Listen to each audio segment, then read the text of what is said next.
আসসালামু আলাইকুম এভরিওয়ান। মায়ের বদন গল্পের শেষ পার্ট। তো চলো বেশি কথা না কইয়া গল্প শুরু করা যাক। চিন্তার সাথে বিকেলে কথা হলো। তার কাছ থেকে জানতে পারলাম অবনীর এক ডাক্তার ছেলের সাথে বিয়ে। তখন পর্যন্ত জানতাম না আমি এই ছেলেটা কে, কার সাথে অবনীর বিয়ে। রাতে যখন রাশেদ ফোন করে তার বিয়ের কথা জানালো, তখন আর বুঝতে বাকি রইল না অবনীর সাথেই রাশেদের বিয়ে ঠিক হয়েছে। বিয়েটা হুট করেই ঠিক হয়ে গেছে, তাই আমাকে জানাতে দেরি করেছে। রাশেদকে আমি যতটুকু চিনি জানি ছেলে হিসাবে অনেক ভালো, সেক্ষেত্রে অবনীর জন্য ভালোই হয়েছে। একটা মেয়েকে ভালো রাখার মতো সবকিছুই রাশেদের মাঝে রয়েছে। 2 দিন পর আমি সিনথিয়াকে নিয়ে অবনীর বিয়েতে গেলাম। সিনথিয়া যেভাবে বলেছিল বিয়েতে খুব বেশি মানুষ দাওয়াত দেওয়া হবে না, আসলে বিষয়টা তেমন না। আমরা ছাড়াও অনেক মানুষ এসেছে। কেন জানি মনে হতে লাগলো সিনথিয়ার বাবা মাও হয়তো বিয়েতে এসেছে। আজকে আর আমাদের রেহাই নেই, তবে তারা আসেনি। আসলে আমার জন্যই ভালো হতো, তবে আমার ভালোটা কেন জানি হয় না। অবনীর বউ সাজে খুব ভালো লাগছে না আমার কাছে, তবে খারাপও লাগছে না। সব মেয়েকে বউ হিসাবে ভালো লাগে না, কিন্তু এই মেয়েটাকে লাগার কথা ছিল, তবে লাগছে না। এমনিতেই যতটা সুন্দর লাগে আজকে বউ সাজার পর ততটা সুন্দর লাগছে না। সিনথিয়ার ক্ষেত্রে বিষয়টা তেমন না। সিনথিয়াকে যেদিন প্রথম বউ সাজে দেখেছিলাম সেই দিনই বুঝেছিলাম এটাই এই মেয়ের সর্বোচ্চ ভালো লাগার মতো রূপ। এর থেকে ভালো লাগার মতো রূপ তার আর হতে পারে না। সিনথিয়াকে বউ সাজলে যতটা সুন্দর লাগে অবনীকে ততটা লাগছে না, তবে সুন্দর লাগছে। কোনো রকম ঝামেলা ছাড়াই বিয়েটা হয়ে গেল, আমাদেরকেও কোনো সমস্যায় পড়তে হলো না। বিয়ে শেষ হতে হতে অনেক রাত হয়ে গেল। বাসর ঘর সাজালাম আমি আর সিনথিয়া 2জন মিলে। সিনথিয়া খুব সুন্দর করে বাসর ঘর সাজিয়েছে, এতটা সুন্দর করে হয়তো তার নিজের বাসর ঘর কেউ সাজায়নি। সবসময় দেখে এসেছি বাসরটা সাধারণত ছেলেদের বাড়িতেই হয়। মেয়ের বাড়ি থেকে মেয়েকে নিয়ে যাবে, তারপর ছেলের বাড়িতে বাসর সাজানো হবে। কিন্তু এখানে ব্যাপারটা ভিন্ন। রাশেদের তেমন আপন বলতে কেউ না থাকায় বাসরটা অবনীদের বাসাতেই করাতে হচ্ছে, যেমনটা আমাদের করতে হয়েছিল। যদিও আমার ওটাতে বাসর বলা চলে না, কেননা বাসর রাতে যা যা করে মানুষ তার কিছুই আমরা করিনি। রাত প্রায় 12টা পার হয়ে গিয়েছে। অবনী আর রাশেদকে বাসর ঘরে ঢুকিয়ে দিয়ে আসার পর অবনীর বাবা আমাদেরকে থাকার ব্যবস্থা করলেন ছোট্ট একটা রুমে, কারণ তিনিও জেনে গিয়েছেন আমরা স্বামী স্ত্রী। তবে এটা জানেন না যে আমরা শুধু নামে স্বামী স্ত্রী, কোনো কাজের না। চিন্তার সাথে বিয়ের পর এই প্রথম এক বিছানায় ঘুমাতে হচ্ছে আমাদেরকে। বাসর রাতে পালিয়ে আসার পর সবসময় আলাদা বিছানাতেই আমরা ঘুমাইছি, কিন্তু আর সেই সুযোগ নেই। রুমটাও খুব ছোট, নিচে ঘুমানোর মতো তেমন কোনো জায়গা নেই। আমি খুব ক্লান্ত ছিলাম, তাই বিছানা দেখার সাথে সাথে নিজের গায়ে এলিয়ে দিই। ঠিক তখনই সিনথিয়া এসে বলল, আমরা এখানে একসাথে ঘুমাবো। আমি শুয়ে থাকা অবস্থাতেই বললাম, তাছাড়া আর তো কোনো উপায় নেই। তখন সিনথিয়া কপাল কুঁচকে বিছানার দিকে আগাতে আগাতে বলল, উপায় থাকবে না কেন, নিচে তো একটু জায়গা আছে, ওখানে ঘুমান আপনি, আমি উপরে ঘুমাই। সিনথিয়ার এমন কথা শুনে একটু অবাক হলাম না, কারণ এই মেয়ে এমনই, সবসময় নিজের বুঝ বুঝে, খুব স্বার্থপর একটা মেয়ে। আমি তখন বিছানা থেকে উঠে বসে পড়লাম আর বললাম, আমি কেন নিচে ঘুমাবো, শুধু শুধু কেন মশার কামড় খাবো? এমন তো না যে নিচে ঘুমালে আমার অনেক লাভ, কিংবা না ঘুমালে অনেক বড় ক্ষতি হয়ে যাবে। তখন সিনথিয়া মন খারাপ করে বলল, আমি একটা মেয়ে, আর একটা মেয়েকে সেফ রাখার দায়িত্ব আপনার। পুরুষরা চাইলে সবকিছু করতে পারে যা মেয়েরা পারে না, আর নিচে ঘুমালে ঘুম আসবে না। প্লিজ আপনি নিচে ঘুমান আমার জন্য হলেও। আমি কোনো ভাবান্তর না করেই চিন্তার দিকে তাকিয়ে বললাম, মেয়েরা সব কাজই পারে, দেখেন না সমান অধিকার দাবি করে, তাই ছেলেরা যে কাজ পারবে ওইটা তো মেয়েদেরকেও পারতে হবে। আর আমি কেন আপনার কথায় নিচে ঘুমাবো? আপনি তো আমার কেউ না। মানুষ তার আপন মানুষের জন্য সব কষ্ট সহ্য করতে পারে, সব কিছু সয়ে যেতে পারে। আপনি তো আমার আপন কেউ না, তাহলে আমি কেন আপনার জন্য এসব করতে যাব? কে হন আপনি আমার? মনের ভিতরে অনেক অনেক অভিমান নিয়ে কথাগুলো বললাম আমি। আমারও ইচ্ছা করছিল তুলতুলে নরম বিছানাতেই ঘুমাক মেয়েটা। এরকম ফুলের মতো কোমল একটা মেয়েকে কংক্রিটের শক্ত ফ্লোরে ঘুমাতে দিতে পারি না আমি। কিন্তু এই যে অভিমান বড্ড খারাপ জিনিস, কেউ বুঝতে চায় কেউ বা চায় না। চিন্তাও আমার অভিমান ভরা কথাগুলো বুঝতে পারলো কিনা বুঝতে পারলাম না, তবে সেও অনেকটা মন খারাপ করে অভিমানে কণ্ঠে আমাকে বলল, আমি আপনার বউ হই, আর নিজের বউয়ের জন্য এটা করা আপনার কর্তব্য। এই কথা শুনে আমার অনেক রাগ হলো। ইচ্ছে করছিল সিনথিয়াকে গালি দিই, বকা দিই, কিন্তু সেটা করতে পারলাম না। আমি রাগে গড়গড় করতে করতে বললাম, কিসের বউ? আপনি আমার বউ? বউ মানে কি বোঝেন? প্রয়োজনের সময় জামাই মানবেন, আর যখন প্রয়োজন থাকবে না তখন মানবেন না। বাহ, আপনাকে তো নিজের ভালো বোঝার জন্য নোবেল দেওয়া উচিত। কখনো বইয়ের মতো আচরণ করেছেন আমার সাথে? স্বামী স্ত্রীর মধ্যে যা যা হয় তেমন কিছু ভুলেও কি আমাদের মধ্যে হয়েছে? হয়নি। তাহলে কেন আপনি এই সম্পর্কের কথাটা তুলছেন, যেটার অস্তিত্ব শুধু কাগজে কলমেই রয়েছে, বাস্তবে না? কয়দিন পরে তো ঠিকই ওই হাসানের কাছে চলে যাবেন। উনি হবে আপনার স্বামী, আপনার কলিজা, আপনার আত্মার আত্মা। আর আমি হব পর। আমি তো শুধু আপনার প্রয়োজনের স্বামী, ভালোবাসার স্বামী তো হবে অন্য কেউ। আমাকে আপনি এসব বলবেন না, কখনো না। কথাগুলো বলতে বলতে কখন যে চোখের এক কোণে জল চলে আসলো বুঝতেই পারলাম না। তবে সিনথিয়া আমার চোখের জলটা দেখতে পারলো না, আমি তাকে দেখাতেও চাই না। যে ভালোবাসার সে এমনিতেই বাসবে, কোনো কিছু দেখে নয়। চোখের জল দেখে আজকাল আর কেউ ভালোবাসে না, ভালোবাসে মুখের হাসি দেখে।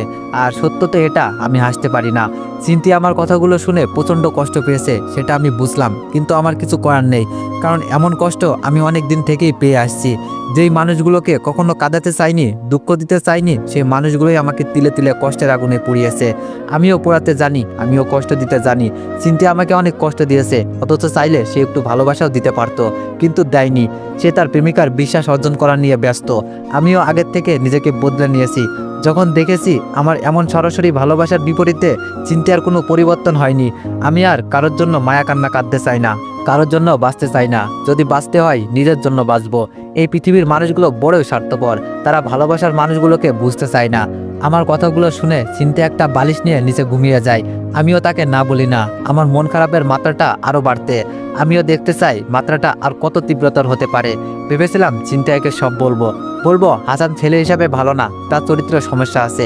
কিন্তু এখন আর বলবো না। ভালোবাসার মানুষকে অনেক বেশি ভালোবাসার পরেও যখন তার কাছ থেকে অবহেলা ছাড়া আর কিছু পাওয়া যায় না, তখন আগের মতো সেই স্বার্থহীন ভালোবাসাটা আর থাকে না। আমার ক্ষেত্রেও তেমনই হয়েছে। জ্বর হওয়াতে সে আমার সেবা যত্ন করেছিল তার প্রয়োজনেই, কারণ তখনও আমাকে তার দরকার ছিল। অথচ আমি ভেবেছিলাম ভালোবেসে সে এইসব করছে, কিন্তু না, সে আমাকে ভিতর থেকে কখনো ভালোবাসতে পারিনি। তার ভিতরটা অন্য কাউকে চাই, আমাকে চাই না। সকালে ঘুম থেকে উঠেই দেখি চিন্তা নেই। বুঝলাম রাতে সে ঘুমাতে পারিনি। বাইরে গিয়ে দেখলাম বারান্দায় একটা চেয়ারে বসে আছে। কাছে যেতেই তার দিকে তাকিয়ে বুঝলাম কাল রাতে অনেক কষ্ট সহ্য করেছে। মশার কামড়ে ফর্সা গাল দুটো লাল হয়ে ফুলে গিয়েছে। আমি তার কাছে গেলেও সে আমার সাথে কোনো কথা বলল না। 2 দিন পর আমরা বিয়ে বাড়ি থেকে চলে আসলাম। চিন্তার সাথে সম্পর্কটা আবার আগের মতো হতে লাগলো। পাশাপাশি রুমে থাকলেও খুব একটা কথা হয় না। আমি বুঝতে পারি ওই দিন রাতে সে অনেক রাগ করেছে, অনেক অভিমান করেছে আমার উপর। সেই অভিমানটা হয়তো তাকে আমার থেকে দূরে সরে যেতে সাহায্য করছে, কারণ অভিমানও মানুষকে দূরে ঠেলে দিতে পারে, পর করতে পারে। আমারও ইচ্ছে নেই তার অভিমানটা ভাঙানোর, কারণ অভিমান ভাঙানোর জন্য একটা অধিকার থাকার দরকার। সেই অধিকারটা সে আমাকে কখনো দেয়ই নাই। 1 মাস পরের কথা, চিন্তা একদিন আমার রুমে এসে আমাকে বলল, কাল আমি চলে যাচ্ছি, হাসান আমার জন্য অপেক্ষা করবে বলেছে। আমি সব সময়ের জন্য তার কাছে চলে যাচ্ছি। আপনার সাথে অনেক দিন ছিলাম আমি, আপনি আমার কাছে, আপনার অনেক পাওনা আছে। আপনি না থাকলে হয়তো এই পথটা আমি পাড়ি দিতে পারতাম না। আপনার আমার পেছনে যত টাকা খরচ হয়েছে আমি সব দিয়ে দিব। আপনার সাথে অনেক খারাপ ব্যবহার করেছি, আমি সেগুলোর জন্য দুঃখিত। অনেক সময় আপনাকে অনেক আপন মনে হয়েছে, ভালোবাসি বলেও মনে হয়েছে। এখন কেন জানি মনে হয় আপনি আমার অনেক আপন কেউ, কিন্তু বাস্তবতা তো ভিন্ন জিনিস। আপনার সাথে বিয়েটা ছিল একটা দুর্ঘটনা। আমি জানি না আমি কি করেছি, ভুল করছি না সঠিক করছি, সেটাও জানি না। তবে আপনার কাছে আমি সারা জীবন কৃতজ্ঞ থাকবো। মনে রাখবো, অনেক নামে একজন মানুষ ছিল, যেই মানুষটার সাথে এতটা দিন একসাথে থাকার পরও কখনো আমার দিকে কখনো খারাপ চোখে তাকায়নি। বিয়ে করা বউ হওয়ার পরেও কখনো স্বামীর দাবি নিয়ে আমার উপর অধিকার দেখাতে আসেনি। আপনি সত্যি অসাধারণ একজন মানুষ। আপনি কি আমার শেষ একটা অনুরোধ রাখবেন? চিন্তার দিকে তাকিয়ে বললাম, মেয়েরা অসাধারণ মানুষ। তারপর আমি কিছু বলি না, অবাক চোখে চিন্তার দিকে তাকিয়ে থাকি। ভাবতে থাকি আমি মানুষটা কতটা অবহেলার পাত্র। জীবনে কম বেশি সবার কাছেই অবহেলার শিকার হয়েছি আমি। বাবা মা বোন বন্ধু বান্ধবী ভালোবাসার মানুষ সবাই আমাকে কোনো না কোনো কারণে অবহেলা করেছে। কারো ক্ষেত্রে হয়তো আমাকে অবহেলা করার কোনো কারণ ছিল, কারো ক্ষেত্রে হয়তো ছিল না, তবে করেছে সবাই। চিন্তাকে দেখে আমার ওই কথাটা মনে হচ্ছে। আমিনুর রহমান একটা গল্পে বলেছিলেন, যে চলে যেতে চায় তাকে যেতে দিন, এটাই আপনার জন্য ভালো। আপনি তাকে ভালোবেসে ভালো রাখার দায়িত্ব নিতে চেয়েছিলেন, কিন্তু সে বিশ্বাস করে আপনার থেকে অন্য কেউ তাকে ভালো রাখবে। কি দরকার যেই মানুষগুলো থাকতে চায় না তাদেরকে রেখে দেওয়ার বিচার চেষ্টা করার? কোনো না কোনো কারণ দেখিয়ে সে আপনার কাছে থেকে যাবে। আর যে ভালোবাসে না কিংবা ভালোবাসার মতো অভিনয় করে নিজের প্রয়োজনে সে আপনাকে ছেড়ে যাওয়ার জন্য কারণ খুঁজবে, থেকে যাওয়ার জন্য না। আমি যখন কিছু বললাম না, তখন চিন্তা আমাকে বলল ওর ট্রান্সফারটা হয়নি, কাল স্টেশনে আসবে আমাকে নেওয়ার জন্য। আমাকে ওখানে থাকতে বলেছে। একা তো আর এত কিছু নিয়ে যাওয়া সম্ভব না, তাই বলছিলাম আপনি যদি একটু সাহায্য করতেন।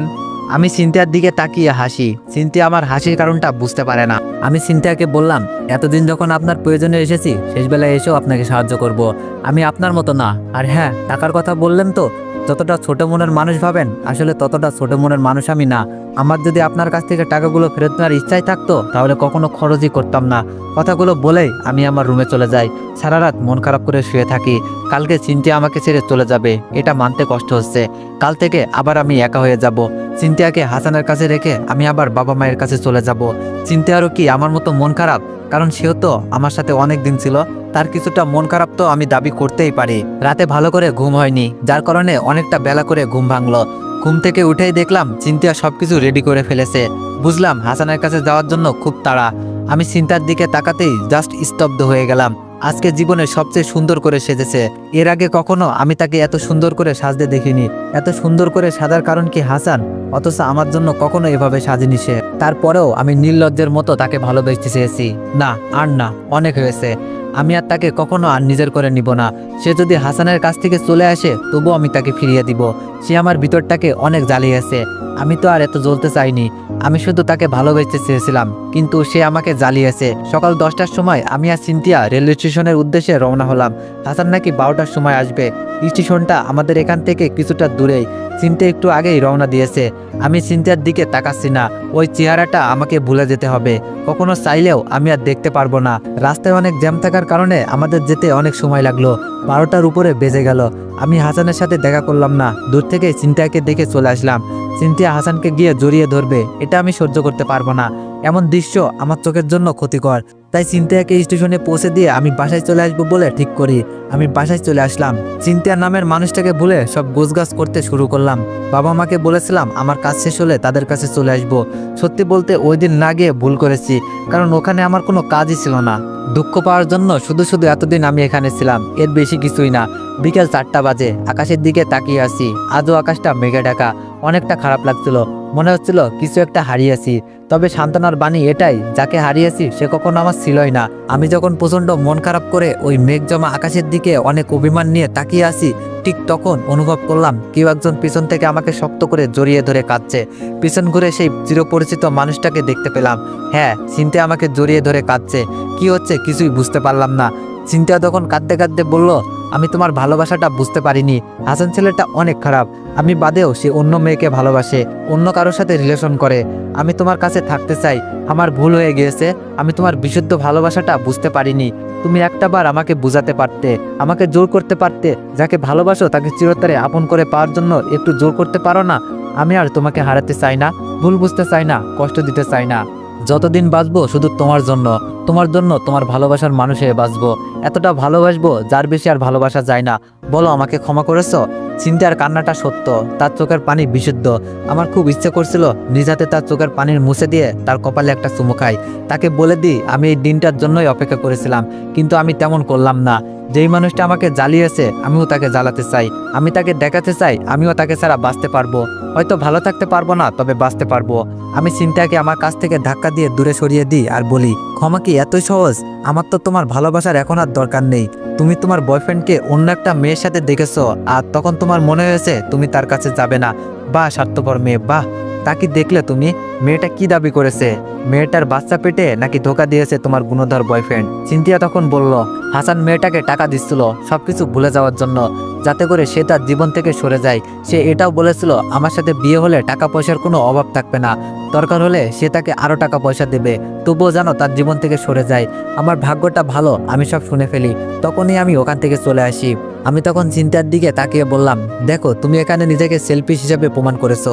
তোমার বয়ফ্রেন্ডের খারাপ সময়ে তার পাশে থাকা উচিত ছিল, কিন্তু তুমি থাকো নাই, আমার সাথে থাকতে চাইছো। হাসানের খারাপ রূপটা তোমার সামনে প্রকাশ পেয়েছে বলে, না হলে তো আমার কাছে আসতে না।